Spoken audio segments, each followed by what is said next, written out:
Hello, good morning. So, kami po ngayon ay papunta sa Mauban, Quezon. So, umalis kami ng bahay is 3 a.m. So, medyo madilim pa siya.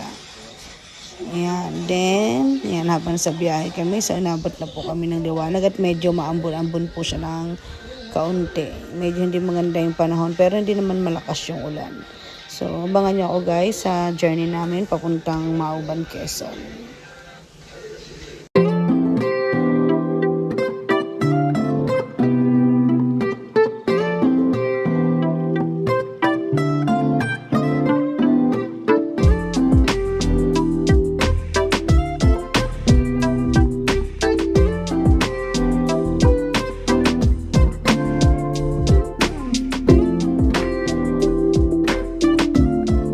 Stopover. So, bibili kami dito ng first stopover namin. So, bibili kami ng bibingka.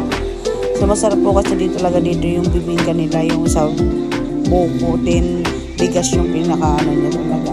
So, ito yung mga lagi namin hindi pwedeng matikman pag uuwi kami ng Mauban. So, huminto talaga kami dito para bumili ng bibingka.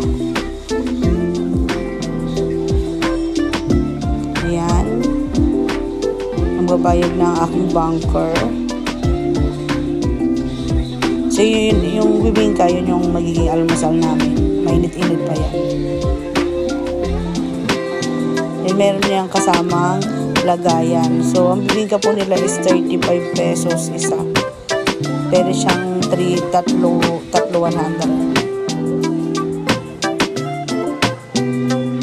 Then balik na ulit kami sa biyahe. So yung biyahe namin medyo maambon-ambon. Pero goods naman. Sabi naman yung biyahe namin. So abangan nyo kami guys. See you later. Bye.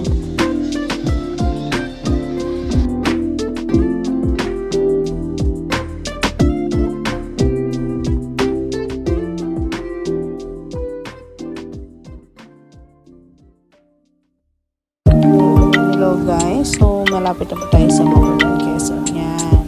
So dumating tayo dito ng mga medyo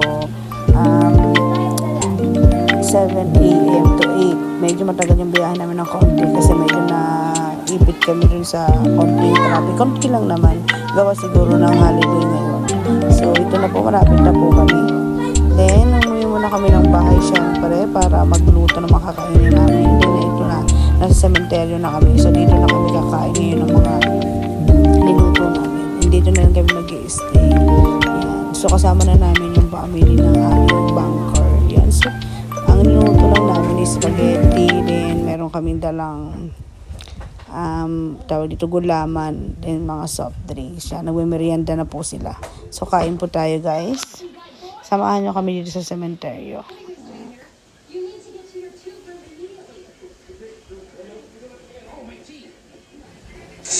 Hello guys, so bali 2 days lang kami sa Mauban, tsaka nabukasan umuwi na rin kami. Then ngayon, pauwi na kami, so bibili muna kami ng pasalubong. So yung mga bibili namin pasalubong tulad ng mga pinagong, so masarap kasi yung mga pinagong nila dito. Tapos yung longganisang lukban. So nandito kami ngayon sa lukban, nag-stop over kami para dito kami bumili ng pasalubong. Yan, then yung mga pastillas. And so marami kayong pagpipilian dito guys. Depende na lang po sa inyo kung anong gusto nyong ipasalubong. And then dito nga po, pauwi na kami. Biyahe na kami ulit pauwi. So maraming salamat guys sa panonood. So see you sa next vlog ko po. Thank you.